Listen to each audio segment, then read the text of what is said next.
moral equivalency between Hamas, a terrorist organization funded by Iran, and Israel.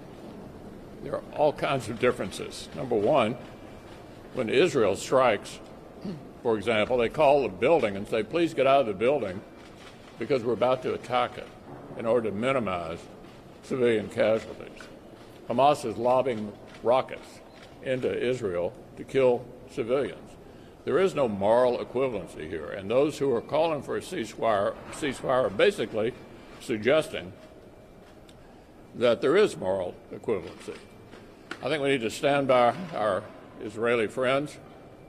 Imagine what our reaction would be if somebody was lobbing these missiles into Washington. I think we'd be hitting back, but we'd be hitting back with precision. Secondly, we had a good discussion at lunch about the January 6th commission. I think I'm safe in characterizing our conference as willing to listen to the arguments about whether such a commission is needed. One thing I think we need to bear in mind is there are hundreds of arrests that have already occurred. The Attorney General is pursuing many more. There's a serious criminal investigation going on right now. Query, would the January 6th Commission in any way interfere with the criminal investigations and the law enforcement activities?